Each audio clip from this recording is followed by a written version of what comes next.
Hey, hi, hello. Welcome to Diana Emerson today. We're listening to The Invisible Witness, the New Detective. As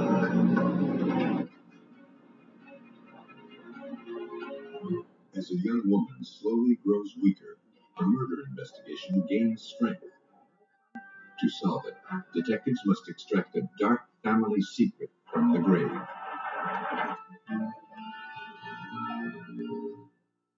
A tight circle of friends contracts as, one by one, its members die mysteriously.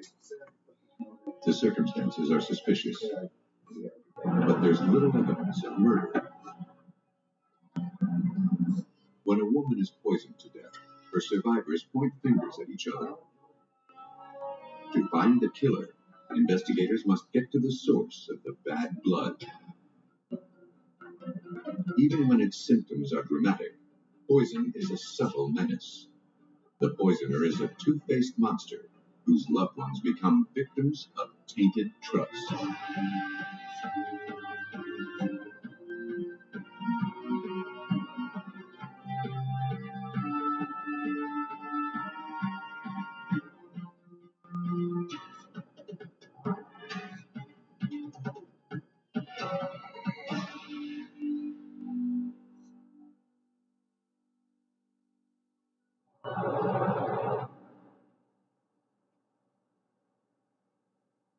On September 19, 1979, Marie Hilley rushed to the University of Alabama Hospital in Birmingham.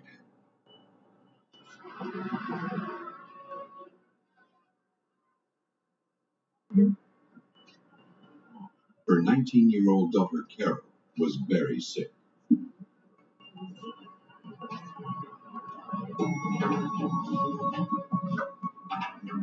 For the past 5 months, she'd suffered severe vomiting, stomach cramps, a deteriorating nervous system, and paralysis in her legs. Her hands became clawed and nearly useless. Marie, a widow who doted on her only daughter, was frantic to find a cure for Carol's grave illness.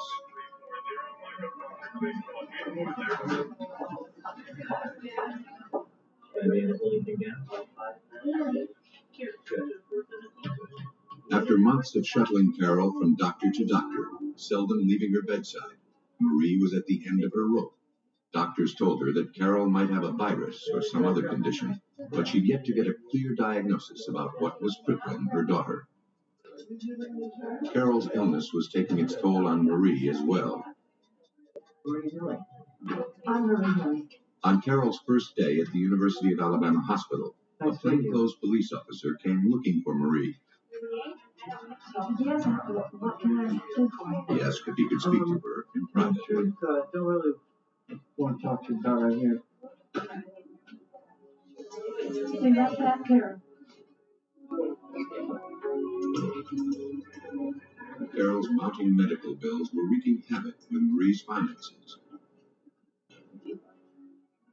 A bank and a furniture store in nearby Anniston filed complaints against her for passing bad checks. The officer served Marie with an arrest warrant. He was taking her to jail. Not wanting to alarm her daughter, Marie made up a story about why she had to leave. Carol had no knowledge of her mom's arrest. The next day, when Carol couldn't reach her mother, she called her Aunt Frida, who came to see her and tell her about Marie.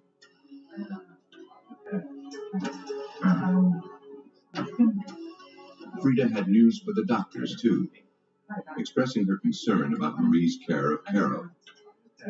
She said that Marie moved Carol from hospital to hospital before the young woman could be properly diagnosed. She also claimed to have witnessed Marie giving Carol shots. She feared that Marie's desperate attempts to heal her daughter were only making her more ill. This possibility made Carol's doctor rethink his diagnosis. Perhaps her illness was caused by a toxin rather than a virus. He realized her symptoms were consistent with heavy metal poisoning. most commonly arsenic. Often called the great imitator, arsenic routinely escapes early diagnosis, masquerading as food poisoning or the flu. The misjudgment could be fatal, according to forensic toxicologist Chip Walls, now lab director at the University of Miami School of Medicine. In many cases, the acute or chronic poisoning with arsenic has been missed at the early stages, and the person either goes on and either gets better or dies from the chronic poisoning. Hi, Smelly. We're going to take a nail sample. But once it's suspected, long-term arsenic poisoning is easy to diagnose.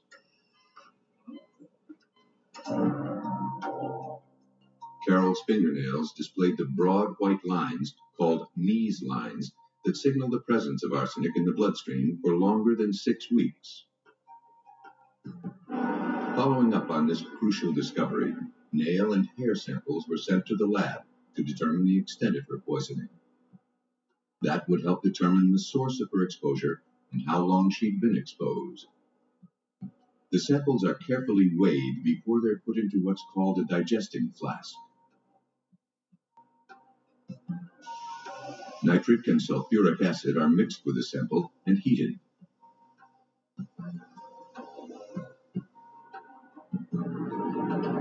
The digested sample is then ready to be analyzed.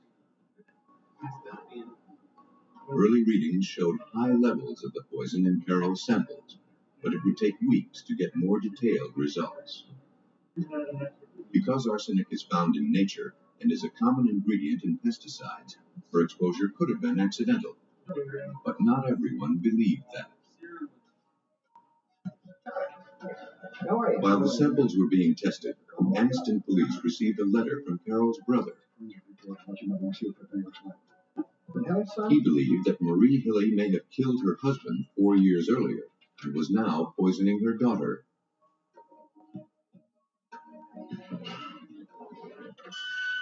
Lieutenant Gary Carroll, now chief investigator, went to speak with Carol Hilly. During the interview, Carol had outlined a number of events that had occurred to her beginning sometime, I think, in mid-April of 1979. Carol explained that within a month she'd endured 2 hospital stays. She enjoyed a brief recovery until August, when her illness took a turn for the worse. She told detectives that the change occurred just after she moved from her mother's house to her own apartment.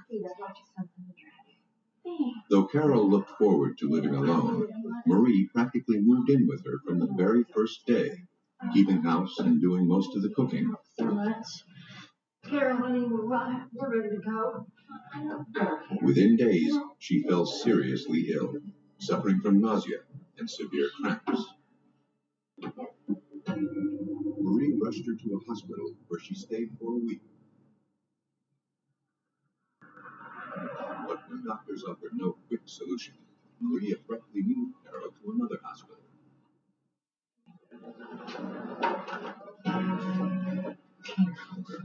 Carol recalled that in September, while she was in the hospital, her mother gave her 2 orange pills and 2 injections. Marie told her daughter they would ease the paralysis in her legs, but still her illness progressed.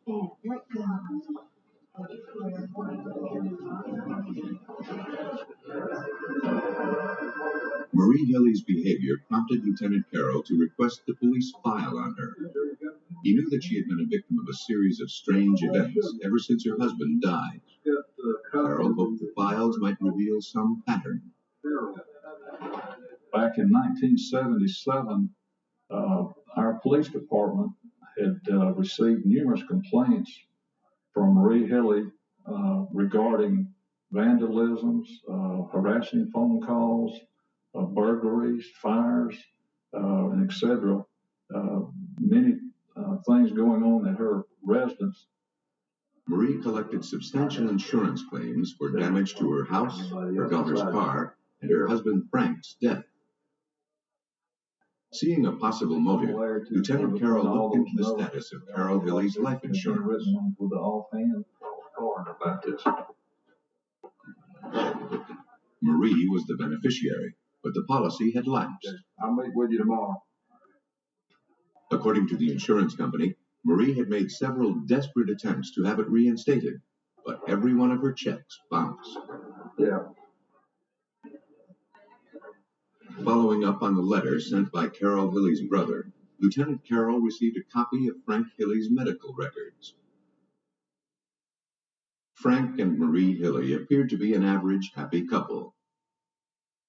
They were married for 25 years and raised 2 children, Mike and Carol.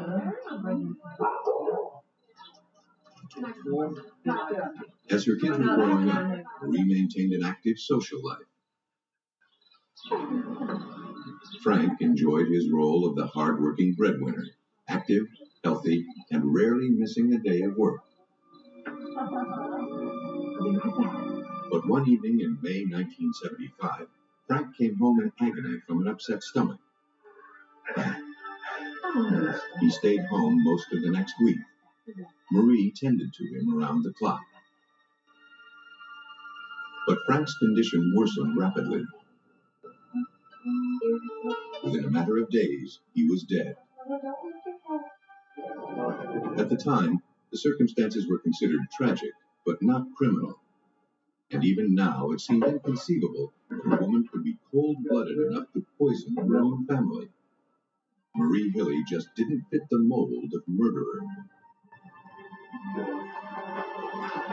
But in hindsight, Frank Hilly's symptoms suggested a classic case of arsenic poisoning. To be sure, investigators needed to exhume his body. It would be easier with Marie's permission. Yes. She was still in custody for writing bad checks.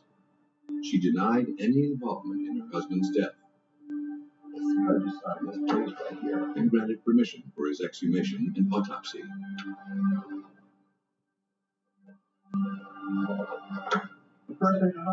When asked about Carol, she denied poisoning her or even giving her medication. But investigators persisted. Finally, upon being confronted about having given Carol shots, she finally admitted that she did give Carol some shots. She says she got, it was some medication she got from a nurse who worked at one of the hospitals. Case in, please. But police were unable to locate a nurse matching the name or description Marie gave. 1 week later, authorities exhumed Frank Hilly's body. It said that dead men tell no tales, but only Frank could tell that his devoted wife and mother of his children was a murderer.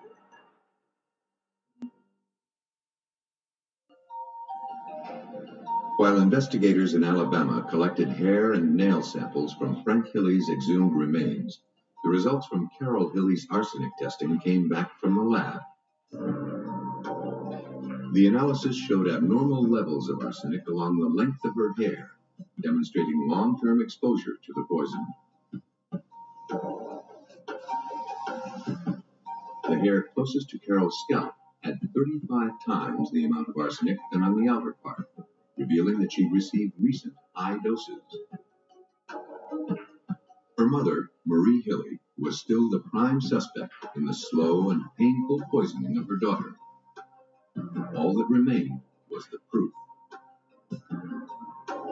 It wasn't long in coming. On the morning of October 8th, police received a note from Carol's Aunt Frida, along with a prescription bottle containing a clear liquid.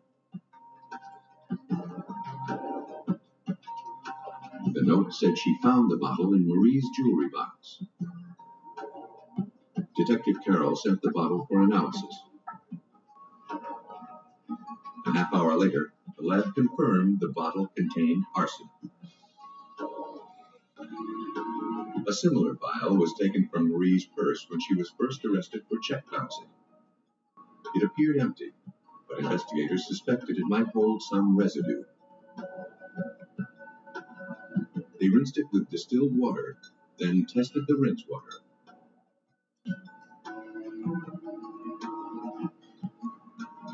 Once again, they found arsenic.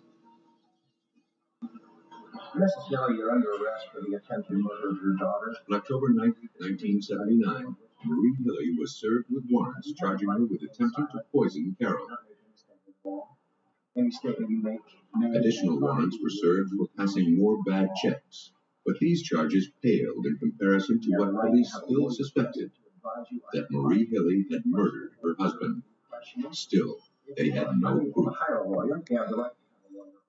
We had not received any information from the Alabama Department of Forensic Sciences on the autopsy results from Frank, so we were awaiting those. And during the meantime, she made bond and got out on the attempted poison charge and also the 2 check charges. But Marie could not feel too relieved. The same tests that found arsenic in her daughter's system were being used on samples taken from her late husband, and with much the same result. Frank Hilly had been poisoned. The evidence showed that the poison was taken a little at a time, with a large dose at the end. On January 11, 1980, the Calhoun County Grand Jury indicted Marie Hilly for first-degree murder. Hilly received life plus 20 years for attempting to poison her daughter. But Marie Hilly wound up serving only a fraction of that time. After 3 years, she'd manipulated the warden into trusting her with a 3-day furlough. When it was time for her to return, it was clear that Marie Hilly had escaped. But her getaway didn't last. A week later, she was discovered, apparently trying to break into a house. Her clothes were soaked, and she had delirious. She suffered a massive heart attack and died that evening. Marie Hilly was buried next to her husband Frank, the man she had poisoned to death. Why would a seemingly devoted wife and mother poison members of her family? Perhaps money was the original motive. But since her daughter Carol's life insurance policy had lapsed, there was no financial reward in killing her. Maybe, in Marie Hilly's mind, murder became its own reward.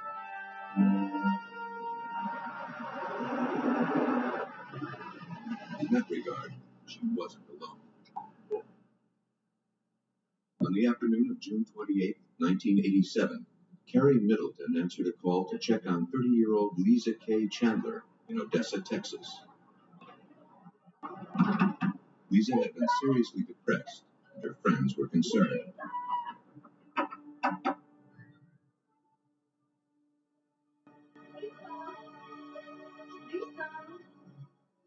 Carrie found Lisa in her bedroom, dead.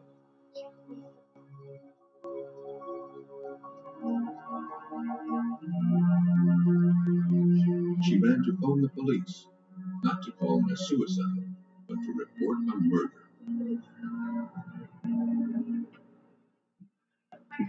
Police found no evidence of a crime, no forced entry or signs of struggle. In fact, there seemed no cause of death at all. Need a bag of this note? Don, give me a bag. On the nightstand lay a scrap of paper with scribbled notes, but it didn't mention suicide or anything else that could be related to Lisa's death. A washcloth on the floor had no stains or other visible clues. It seemed the victim had died peacefully and mysteriously in her sleep.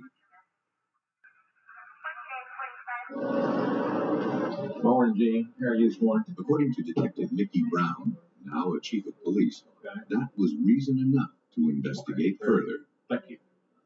You have a victim here that apparently there's no reason for cause of death, and this is a young female. There's no trauma, so I immediately become suspicious as to what caused this young lady's death. Out of her mind with grief, Carrie Middleton insisted to police that her friend was murdered. But without any evidence, their best strategy was to wait for the autopsy report.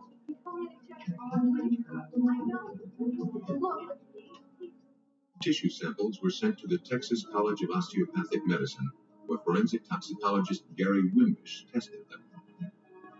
We look for the drugs or substances with the highest probability of having an association with a cause of death. For example, ethyl alcohol, carbon monoxide, other volatile substances or alcohols that may have been involved. Drugs of abuse would be high priority, and then second with routine prescription medication. Blood specimens revealed a high concentration of ethyl alcohol found in wine or beer. Though it may have contributed, the alcohol couldn't have caused Lisa's death on its own. With the victim's death still a mystery, Detective Brown couldn't discount the possibility of foul play. He'd learned from Carrie Middleton that Lisa was in the middle of a bitter divorce from her husband, Kyle. Carrie also said Lisa was having an affair with David Dowler, a mutual friend with an exotic lifestyle. Well, the more she talked, she got into telling us about Dowler, and it began to read like a Tom Clancy novel. You know, he was claiming to work for the government, to be work for the CIA, to be a spy catcher, things of that nature. And she was very sincere in what she was telling us, but it seemed far out at the time. Because Dowler was the last person to be seen with the victim, an interview was arranged. He was cooperative and seemed friendly and personable.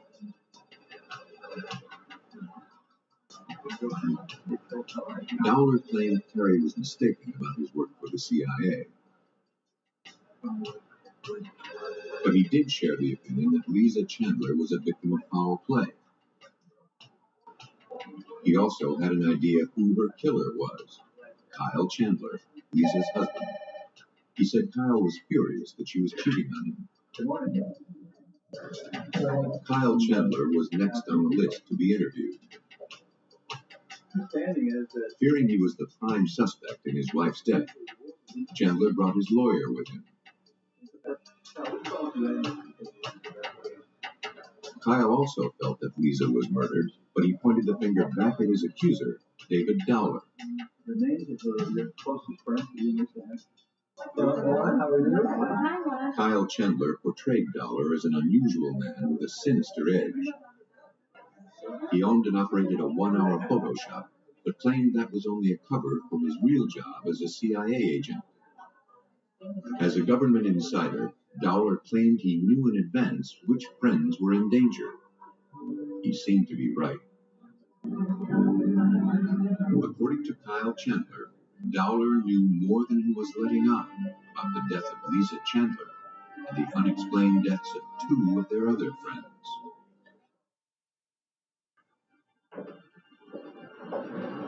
The investigation into Lisa Chandler's death was taking an unexpected turn.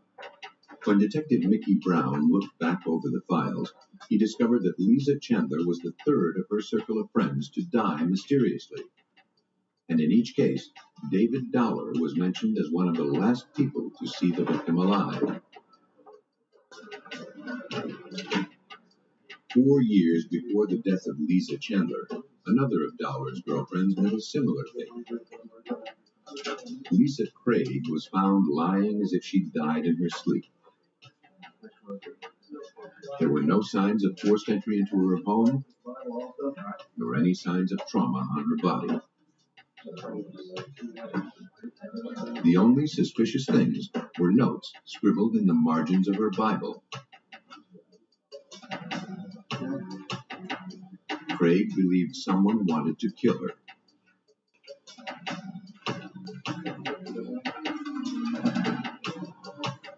Craig had a history of anorexia nervosa. An autopsy found no other evidence, so the medical examiner concluded she died as a result of that condition. However, since there was no specific cause of death, he left her file open and saved her tissue samples. Hi, ma'am. How are you today? 3 years later, the next to die was Dowler's business partner, Juan Casillas. After Dowler was laid off from his job at an oil company, he and Casillas opened a photo store together. In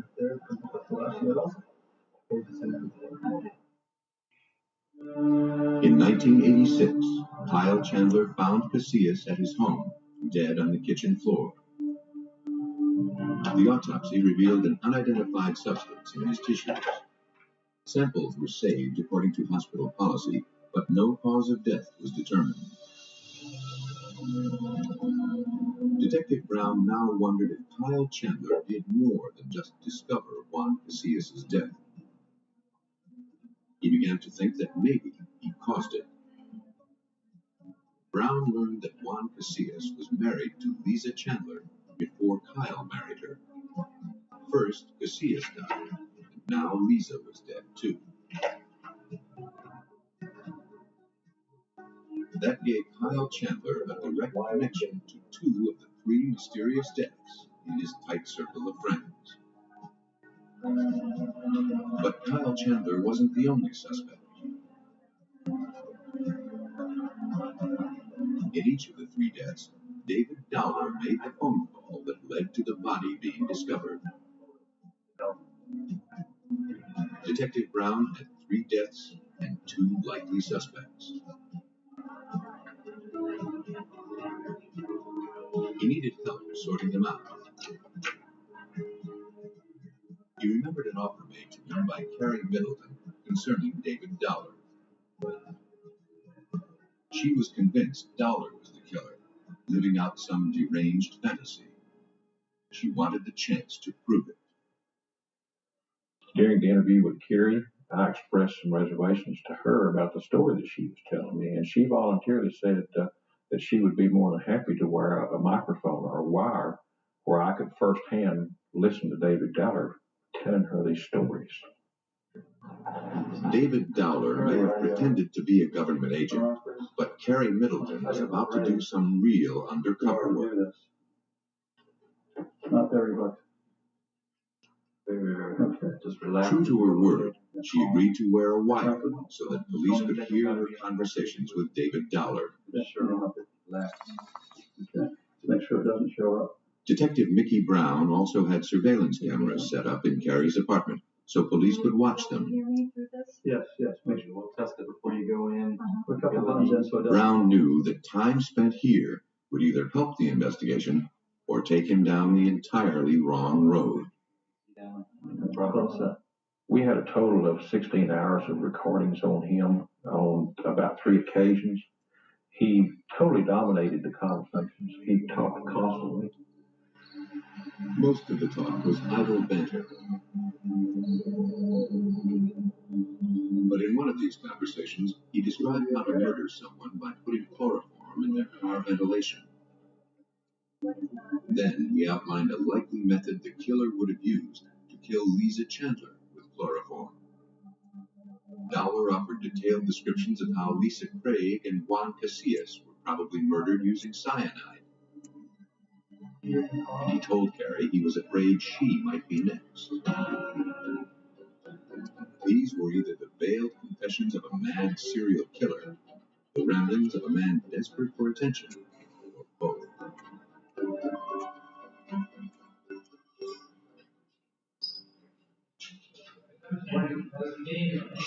His own words made Dowler the prime suspect. But the proof of those words had to be verified in the lab.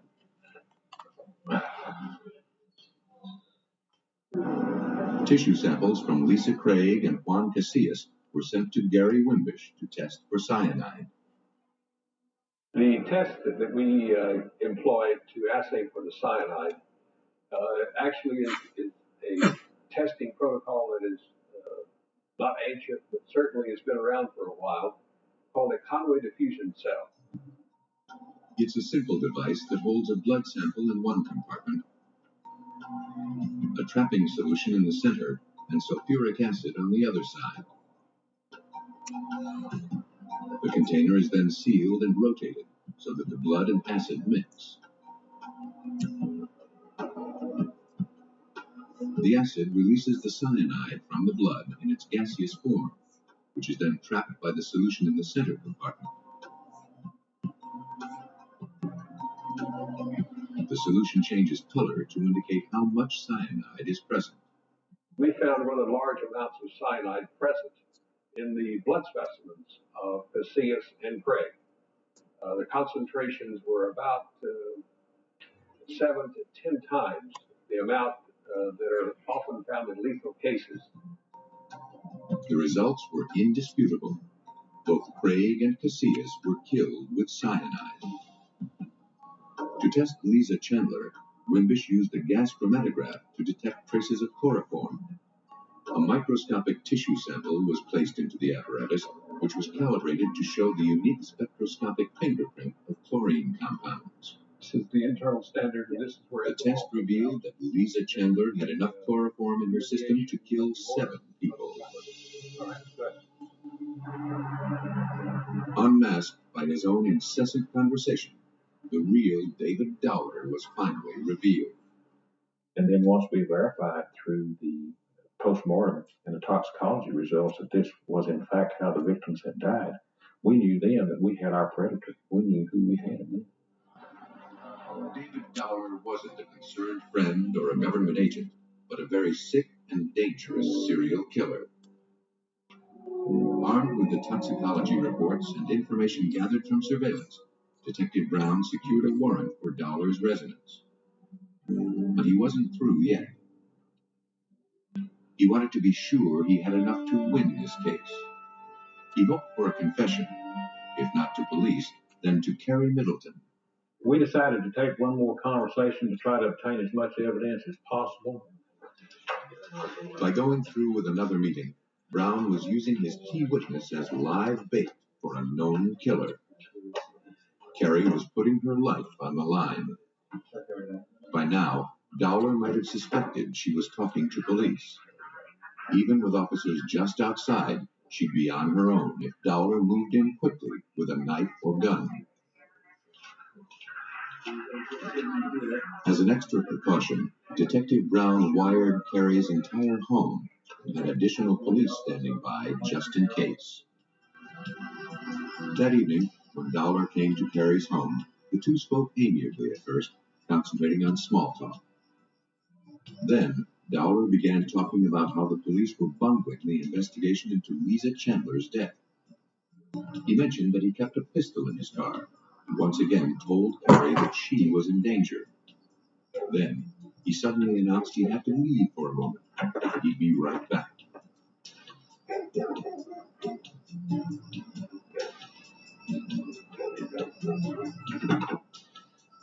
That was enough for Detective Brown. Not wanting to risk Carrie's life any further, he had his officers move in and arrest Dowler in his car.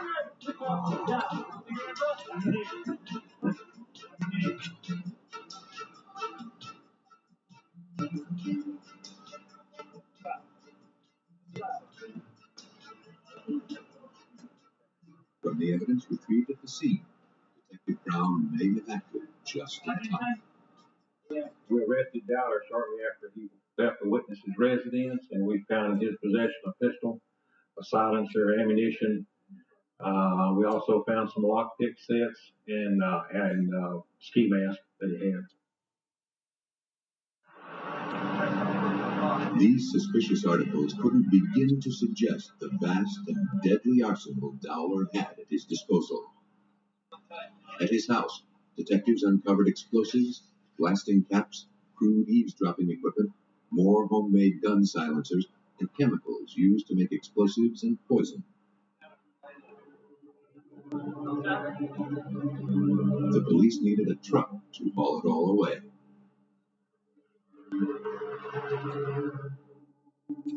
Dowler's lab was the incubator for 3 murders.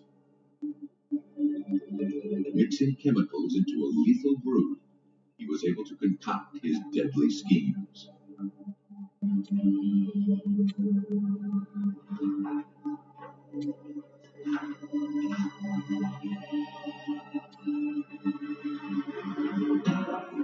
He denied killing Lisa Chandler and told investigators he was only trying to help her. First, he said he had her write down questions about their relationship. Then he said he would help her find a hypnotic state by pouring chloroform into a washcloth that was covering her face. According to Dowler, she would then be able to answer her own questions with her subconscious.